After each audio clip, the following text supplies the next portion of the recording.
हम लोग बाजार पर चर्चा कर रहे थे। बाजार जिसे अंग्रेजी में मार्केट कहते हैं। बाजार का अर्थ क्या है? तो आप लोगों ने अभी कहा कि सर बाजार उस स्थान को कहते हैं जहां क्रेता और विक्रेता वस्तु का खरीद बिक्री करते हैं। मतलब एक ऐसा जगह है जहां कुछ अपने सामान को बेचने वाले आते हैं और कुछ लोग अपने सामान को खरीदने वाले आते हैं। तो जहां पर बेचने वाले अपने सामान को लेकर आते हैं और जहां पर खरीदने वाले अपना रुपया को लेकर जाते हैं, उसी जगह को क्या कहते हैं? बाजार। साधारण बोलचाल की भाषा में यही परिभाषा है। लेकिन थोड़ा सा अच्छा परिभाषा तो विद्वानों ने अनेक प्रकार से परिभाषित किया, लेकिन एक ही बात कहा कि बाजार उस स्थान को कहते हैं, उस जगह को कहते हैं जहां क्रेता और विक्रेता आपसी मोलजोल के द्वारा किसी वस्तु के कीमत का मतलब क्रेता और विक्रेता आपसी मोलजोल के द्वारा, प्रतिस्पर्धा के द्वारा, कंपटीशन के द्वारा किसी वस्तु के कीमत का निर्धारण करते हैं। क्या कहलाता है? बाजार कहलाता है। सारे बच्चों को समझ में आया? तो प्रश्न होगा बाजार के तत्व कितने हैं? तो बाजार के 6 तत्व हैं। बाजार के कितने तत्व हैं? तो बाजार के 6 तत्व हैं। क्या है? क्षेत्र। भाई बाजार के लिए जगह चाहिए, एरिया चाहिए। क्षेत्र मतलब एरिया से लिया गया है, जगह से लिया गया है। दूसरा एक मूल्य। बाजार में वस्तु का एक ही प्रकार का मूल्य, अगर 20 रुपये आलू हो तो सब 20 रुपये बेचे। तो बाजार में एक मूल्य होना चाहिए। उसके बाद क्रेता और विक्रेता होने चाहिए, खरीदने वाला भी हो और बेचने वाला भी हो, तब बाजार होगा। नहीं तो बाजार लग जाए, बेचने वाला हो खरीदने वाला ना हो तो बाजार कहलाएगा? और खरीदने वाला चल जाए बेचने वाला ना है तो क्या बाजार कहलाएगा? नहीं। क्रेता भी और एक वस्तु मार्केट में जाए तो वहां वस्तु होनी चाहिए। क्रेता विक्रेता दोनों खड़ा है, वस्तु है ये नहीं है तो क्या खड़ा विक्रय होगा? नहीं।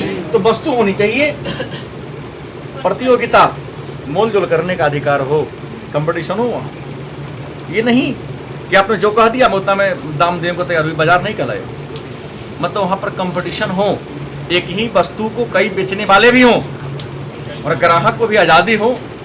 20 रुपये किलो आलू बिक रहा है, भाई 18 में दो, 5 किलो लूंगा। ये नहीं कि हमने दाम घटाया तो मारा पीटी करने को तैयार हो जाएगी। नहीं, दाम हम क्या कह दिया जी, ऐसा नहीं होनी चाहिए। आपको मोलजोल करने का अधिकार मिले और सूचना प्राप्ति के स्रोत कि आपको जानकारी मिले कि फलाना जगह बाजार लगता है, वहां फलाना सामान सस्ता मिल जाता है। जैसे यहाँ 30 रुपये किलो घिउरा बिकता है, गांव में आज भी 10 रुपये किलो बिकता, कहता तो खरीदता भी नहीं है। वो भाई बड़ा छप्पर पर घिउरा फरल हो तो ले जा तोड़ के 4 गो। क्यों? खूब फ्री में मिलता है, लाया जाए, भेजा जाए यहाँ पर बड़े पैमाने पर बाजार चलेगा उसका। अब प्रश्न है बाजार का वर्गीकरण, बाजार का बंटवारा। बाजार को कितने आधार पर बांटा गया है? तो हमें जो अधिकतम लगा हमने यहाँ पर चर्चा किया। आप में केवल ये दोनों के बारे में चर्चा होगा। बाजार को 5 आधार पर बांटा गया है। कितने आधार पर? 5 तरीके से। पहला, क्षेत्र के आधार पर बाजार के कितने प्रकार हैं? 4। पहला क्या है? क्षेत्र के आधार पर। तो क्षेत्र के आधार पर कितने प्रकार हैं? 4 प्रकार हैं। समय के अनुसार इसके भी 4 प्रकार हैं। विशिष्टीकरण के आधार पर 3 प्रकार हैं। बिक्री के आधार पर 2 प्रकार हैं और प्रतियोगिता के आधार पर 3 प्रकार। पूछ सकता है वस्तुनिष्ठ में, ये 4 वस्तुनिष्ठ आपका यहाँ 5 को बन गया। यहाँ पर क्षेत्र के आधार पर बाजार के कितने प्रकार हैं? 4। समय के अनुसार 4। विशिष्टीकरण के आधार पर, बिक्री की मात्रा के आधार पर 2 और प्रतियोगिता के आधार पर 3। अब आया तो क्षेत्र के आधार पर बाजार के 4 प्रकार हैं। कितने प्रकार हैं? 4। स्थानीय बाजार। 2 नंबर का प्रश्न पूछ सकता है कि क्षेत्र के आधार पर बाजार के प्रमुख प्रकारों का नाम लिखें। आप लिखेंगे कि क्षेत्र के आधार पर बाजार के प्रमुख 4 प्रकार हैं: स्थानीय बाजार, प्रांतीय बाजार, राष्ट्रीय बाजार, अंतरराष्ट्रीय बाजार। स्थानीय बाजार क्या है? तो हमारे आसपास में जो बाजार लगता है, लोकल शाम में 4 बजे लगा, 6 बजे खत्म लगता है ना। मंगर, बिफे, शुक्र, सोमवार लगता है, एक दिन बीच करके किसान अपने खेत का उत्पाद लेके आता है, बेच के जाता है। तो जो आसपास में लगता है उसको हम स्थानीय बाजार, या इसको हम दैनिक बाजार का भी उदाहरण ले सकते हैं, लेकिन नहीं, स्थानीय ही होगा यहाँ, जो आसपास में एक दिन गैप करके लगता है। प्रांतीय, जो राज्य में लगता है, वो राज्य उस लेवल का फेमस, जैसे चाय के लिए असम, पश्चिम बंगाल, जूट के लिए असम, पश्चिम बंगाल, जो कि प्रांतीय बाजार। राष्ट्रीय बाजार, जिसका पूरे राष्ट्रव्यापी मार्केट हो, चीनी का होगा, चावल का होगा, राष्ट्रीय बाजार है, सब जगह मिलता है। गलत कि सही? अंतर्राष्ट्रीय बाजार, सोना का, पेट्रोलियम का, ये सब का कीमत अंतर्राष्ट्रीय मार्केट में तय होता है। गलत कि सही? इसके बाजार को हम क्या कहेंगे? अंतर्राष्ट्रीय बाजार के नाम से। समय के आधार पर बाजार के 4 प्रकार हैं। दैनिक बाजार, वह बाजार जो डेली लगता है। तो आपके सीतामढ़ी शहर, पटना शहर हर दिन 10 बजे खुलती है, रात्रि 8 बजे तक बंद होती है। गलत कि सही? सुबह खुल जाती है, आप जगे तो बाजार जग गया, आप सोने गए बाजार सो गया। डेली का दिनचर्या है। गलत कि सही?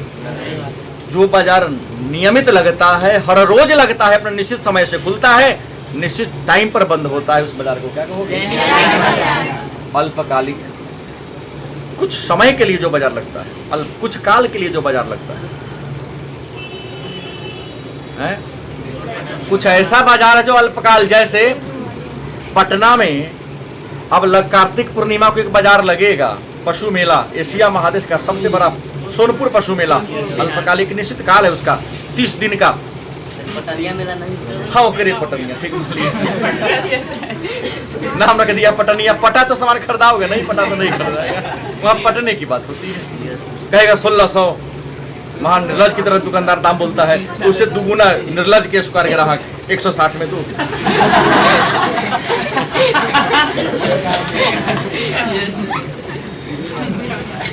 आप देख नहीं रहे हो कितना ऐसा के में दे देगा महाराज, लेने वाले आप नहीं हैं। दोनों में खूब होगा कि चढ़ते चढ़ते जाएगा 200 पर, उतरते उतरते आएगा 500 पर, 250 पर फाइनल हो जाएगा। वो दाम कितना कहा? 1600, 250 पर फिक्स हो जाएगा। लाल दाम लोगों ने क्या रख दिया? पटनिया बाजार। पट गया तो माल बिकेगा, खरीद होगा, नहीं तो नहीं बिकेगा। अल्पकाल के लिए जो बाजार लगती है उसे दीर्घकाल, बहुत लंबी अवधि तक चलती है, बहुत लंबी अवधि तक लगने वाली या चलने वाली बाजार को हम अति दीर्घकाली, जो कहीं बंद ही ना होता। गलती किसे? जैसे आप ऑनलाइन मार्केटिंग के बंद होता है, आप फ्लिपकार्ट से हो, अमेजोन से आओ, जो जहां से जाओ, आप लोग ऑनलाइन तो खाना भी मंगाते हैं। 12 बजे मन हुआ कि अभी तक खाने का मन है, भूख लग गया, फला जी खाएंगे, ऑर्डर करो, आदमी तैयार है। आपको 1 बजे रात को भी 2 सिंघारा बना के आपको घरे पहुंचा देगा। मजा आएगा, कॉल बिल बजाएगा, सर आपने सिंघारा समोसा का ऑर्डर किया था, लीजिए, गरम गरम बना के लाए हैं आप। क्या वाल्मीकि सिंह, एक दिन तो खिलाइए दो हमको। पंडित जी है, 150 खाएंगे तब तुमको पता चलेगा। बाबू ये समझ गए? विशिष्टीकरण के आधार पर। क्या आधार पर? अच्छा, सीतामढ़ी घूमे हो तुम? शहर में घूमा है? सोनार पट्टी देखा है? हाँ, समझ गया बात। विशिष्टीकरण के आधार पर बाजार के 3 प्रकार है। विशिष्ट बाजार, जहां खास प्रकार के वस्तु बिकाता है, जहां कुछ खास प्रकार के, जैसे मरचाई पट्टी में जाओ तो खाली मरचाई मसाला सामान बिकाएगा, लोहा पट्टी में जाओ तो लोहा लकड़ बिकाएगा, और सोना पट्टी में जाओ तो सोने चांदी का ना। हाँ, जौन चीज का उधर मार्केट है, जिस वस्तु का, उसी वस्तु के नाम पर उस मार्केट का नाम रख दिया, मरचाई पट्टी मसाला बाजार है ना। सोना चांदी है तो मुजफ्फरपुर में कपड़ा के मन सूता पट्टी, वहां कपड़े भी गए करते सच तो है नहीं वहाँ। मिश्रित जहां हर प्रकार के सामान मिलता है, गुदरी में चल जाओ ना, किराना से लेकर कपड़ा तक वो हो गया मिश्रित। नमूने का बाजार, बड़ी टेंशन में आ गए बहुत। जब मैं मैट्रिक पास था, संयोग से गुदरी में जाने का अवसर मिला, देखिए कटोरा में इतना इतना चावल रख रहे, टेंशन में हम आ गए। इसलिए हमको लगा हमको तो लेना है, 2 बोरी कटोरा में दिखा रहा है, इसमें रतेगा कहाँ से ये कौन मंत्र पढ़े हुआ है? सिंपल है। आज तू होशियार हो गई। ये कहानी तुम्हारे जन्म के 5 साल पहले की है, 96-97 की कहानी है। किसी ने जन्म नहीं लिया होगा, कितना कहता पापा के ब्याह नहीं हुआ होगा इसे। सही बोल रहा हूँ ना, झूठ नहीं बोल रहा हूँ। ये बात तब की है।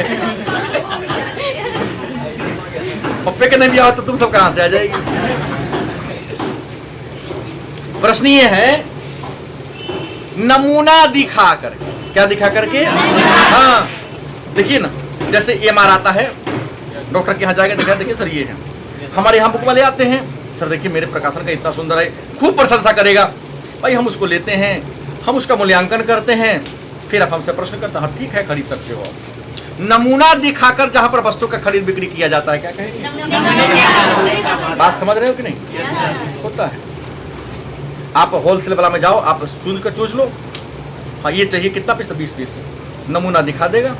जैसे मॉल में जाते हो, कपड़ा टंगा हुआ है, हाँ ये पसंद है, हाँ सर ये है, सही बताइए, वो जाके स्टोर में से आपको लाके दिखा देगा। वो टंगल के रह जाता है। गलत कि सही? और बिक्री की मात्रा के आधार पर, तो बिक्री की मात्रा के आधार पर बाजार के 2 प्रकार हैं, थोक बाजार और फुटकर बाजार। भूगोल में ही पढ़ाया हूँ, थोक बाजार पूछा गया भूगोल में भी, यहाँ भी। थोक बाजार किसे कहते हैं? तो जहां पर बड़े पैमाने पर वस्तु का खरीद बिक्री किया जाता है, उसे क्या कहते हैं? होलसेल मार्केट, जहां पर बड़े पैमाने पर क्विंटल के हिसाब से, दर्जन के हिसाब से, सैकड़ा के हिसाब से वस्तु का क्रय विक्रय किया जाता है, उससे क्या कहते हैं?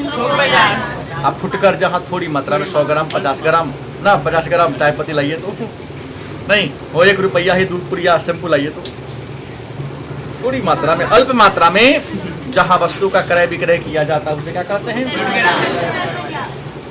किसी को दिक्कत है? आवाया प्रतियोगिता, कंपटीशन के आधार पर, प्रतियोगिता के आधार पर बाजार के 3 प्रकार है।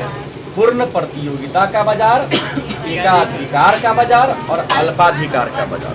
मन में होगा पूर्ण प्रतियोगिता का बाजार किसे कहते हैं? पूर्ण प्रतियोगिता का बाजार देखो, तो मैं इस पहले भी चर्चा कर चुका हूं। पूर्ण प्रतियोगिता का बाजार उस बाजार को कहते हैं, पूर्ण प्रतियोगिता का बाजार उस बाजार को कहते हैं जिस बाजार में किसी वस्तु के कई उत्पादक और कई सारे विक्रेता होते हैं। क्रेता न तो अपने प्रभाव से विक्रेता को प्रभावित कर सकता है और विक्रेता भी अपने प्रभाव से क्रेता को प्रभावित नहीं। मतलब आम बोलचाल की भाषा में, न तो ग्राहक दुकानदार को ठग सकता है, बेवकूफ बना सकता है, और न दुकानदार। ऐसे बाजार को क्या कहते हैं? और अपूर्ण, तो अ हटा दो, अपूर्ण मान न पूर्ण, क्या है? यहाँ तो पूर्ण ही है, तो कहता न पूर्ण, तो क्या होगा? एकाधिकार होगा। अपूर्ण प्रतियोगिता का बाजार या एकाधिकार का बाजार। तो एकाधिकार बाजार के बारे में चर्चा चेम्बरलिन ने किया था। कौन किया था? अमेरिका के एक अर्थशास्त्री थे चेम्बरलिन, उन्होंने बताया था एकाधिकार का बाजार क्या है। तो इसका भी चर्चा मैं कर चुका हूँ पहले कि एकाधिकार का बाजार उस बाजार को कहते हैं जिस बाजार में किसी वस्तु के एक ही उत्पादक कितने होते हैं? विक्रेता भले ही कई हो लेकिन उत्पादक कई हो, वही ना मूल्य तय कर देगा। जितना करेगा उससे कम पर कौन बेच सकता है? क्या नहीं बेच सकता है। एक ही उत्पादक, ऐसे बाजार को क्या कहेंगे? मोनोपोली। क्या? और अल्पाधिकार ओलिगोपोली, हालांकि आपके सिलेबस में शायद नहीं है, पुस्तक में नहीं मिलेगा, कहना मिल जाएगा। दिले अल्पाधिकार दिले हैं, ओलिगोपोली। हाँ, अल्पाधिकार जब वह बाजार जिसमें किसी वस्तु या के कुछ न एक हो न अनेक हो, कुछ थोड़ा 2 4 5 उत्पादक या विक्रेता हो। गलत कि सही? जैसे एलपीजी, पेट्रोलियम, हिंदुस्तान में हम देखता हूँ यहाँ 5-7 को तो कंपनी है जो पेट्रोल बेच रहा है। अगर ये भी 100 को हो जाए, सबका दादागिरी खत्म होना शुरू हो जाएगा, दाम ग्राहक को फायदा होगा। देखो दुकानदार एक होता है तो ग्राहक को बड़ा नुकसान होता है, अनेक दुकानदार होंगे तो ग्राहक को क्या होगा? जितनी अधिक दुकान होंगे उतना अधिक आपको लाभ मिलेगा। उम्मीद है समझ गए होंगे। मेन यहाँ इसी दो को जानना है। तो पूछेगा कि सर ये जो बाजार है एक पूर्ण प्रतियोगिता का बाजार, तो पूर्ण प्रतियोगिता का बाजार की विशेषता क्या होती है? यही ना है प्रश्न 2 नंबर पूछता है कई बार। तो पूर्ण प्रतियोगिता के बाजार की पहली विशेषता है कि क्रेता, परिभाषा में बोला हूं कि यहाँ क्रेता भी ज्यादा होता है और विक्रेता भी। क्रेता किसे कहते जो वस्तु को खरीदता है, अब विक्रेता किसे कहते जो वस्तु को बेचता है। तो पूर्ण प्रतियोगिता की पहली विशेषता कि इसमें खरीदने वाले भी ज्यादा होते हैं और बेचने वाले भी। दूसरा, वस्तु की समरूप इकाइयां।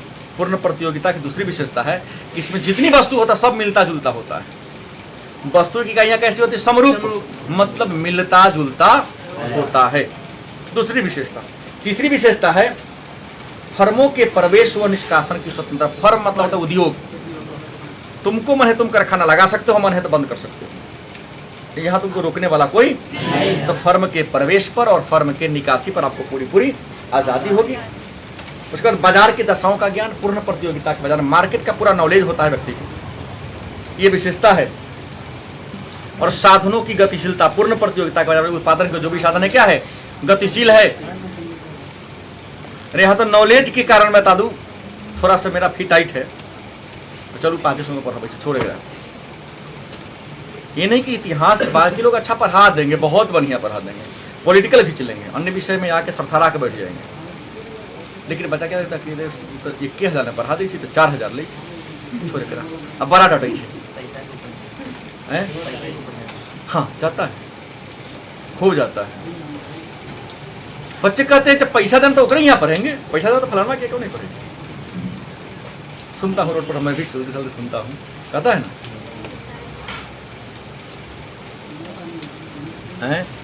ये हो गया विशेषता। अब एकाधिकार बता दिया हूँ। एकाधिकार मतलब एक का अधिकार, जब किसी वस्तु के उत्पादन पर केवल एक कंपनी का, एक फर्म का अधिकार हो तो क्या कहेंगे? विशेषता क्या है? तो इसकी विशेषता है विक्रेता एक होगा, क्रेता क्या होगा? बहुत ज्यादा होगा। उत्पादक एक होगा और खरीदने वाले क्या होंगे? अनेक होंगे। निकट स्थानापन्न इसमें नहीं होगा। डीजल का स्थानापन्न कोई वस्तु है कथी है? निकट स्थानापन्न वस्तु का अभाव लिखता है, मतलब इसमें निकट स्थानापन्न, जैसे चीनी का कॉफी है, चाय मीठा है, चाय का कॉफी है, लेकिन डीजल का मटी तेल है नहीं, वो जनरेटर चलेगा, बस ट्रक न चलेगा। हाँ, सोच लिया पेट्रोल से चलने वाला हमारी गाड़ी है तो मोबिल मिट्टी तेल से जला लेगा, चल सकता है। कह दी एक किलोमीटर 10 किलोमीटर खराब हो जाएगा, खराब हो जाएगा। एकाधिकारी इसमें कीमत निर्धारक होते हैं। एकाधिकारी तय कर देगा कितना हमको दाम देके बेचना है। नए कारखाना को लगाने पर प्रतिबंध होता है, आपको लगाने ही नहीं देगा, नया कारखाना खोलने ही नहीं देगा। और मांग की ढाल क्या ऋणात्मक होती है, कम ही बनाएगा ताकि मार्केट में मूल वस्तु का मूल्य का वैल्यू क्या रहे, क्योंकि ज़्यादा बना देगा तो परेशानी हो जाएगी। परेशानी क्या हो जाएगी? फायदा उसको कम होगा, वस्तु का ज़्यादा होगा, दाम क्या हो जाएगा? गिर जाएगा। ये था एकाधिकार या एकाधिकारी की क्या हो गया विशेषता। अल्पाधिकार बहुत बोल दिया हूँ, जहाँ कुछ थोड़ा 5, 6, 10 उत्पादक हो, अनेक विक्रेता हो, इससे मतलब नहीं है, उत्पादक कुछ हो। और अल्पाधिकार की विशेषता है कुछ विक्रेता होते हैं, कीमत एवं उत्पादन निर्धारण की नीतियां विक्रेताओं के बीच सामंजस्य होता है। विभिन्न फर्मों के उत्पादन के लिए मांग की आड़ी रोच ऊंची होती है। यहाँ पर विज्ञापन पे जो खर्चा होता है जोड़ा जाता है। इसमें हमेशा प्रतिद्वंदता चलती रहती है। देखिएगा, अगर स्टेट बैंक ब्याज का दर रख ले है 8 रुपया 35 पैसा FD पर, तो बैंक ऑफ बड़ौदा कर देगा 8 रुपया 36 पैसा। फिक्स डिपॉजिट का है, एक पैसा का फर्क हो गया तो लोग कहेगा छोड़ स्टेट बैंक छोड़, बैंक ऑफ बड़ौदा पे चलो। सही बोल रहा हूँ ना कि गलत? बैंक ऑफ बड़ौदा में देखा कि हाँ भीड़ ज़्यादा है, बड़ा परेशान होना पड़ रहा है, छोड़ इसको, फलाना बैंक में खाता बंद करो, फलाना बैंक में जाते बड़ा सुविधा देता है। स्टेट बैंक तो बड़ा ही घुमाता है, कभी ये काट लाओ तो कभी वो काट लाओ, गवर्नर की तरह बतियाएगा कर्मचारियों को, चल प्राइवेट बैंक खुलवा लेते। तो यहाँ प्रतिद्वंदिता हमेशा चलते रहता है, यहाँ पर अनिर्धारणीय मांग का निर्धारण यहाँ नहीं हो पाता है, क्योंकि अल्प है, कितना लोग डिमांड कर देगा अचानक से कोई सीमा, ये इसकी विशेषता है। ये रहा आपका चैप्टर नंबर 12। अब अगला 2 टॉपिक पढ़ना है बाजार के बारे में ही, एक चैप्टर चर्चा करें।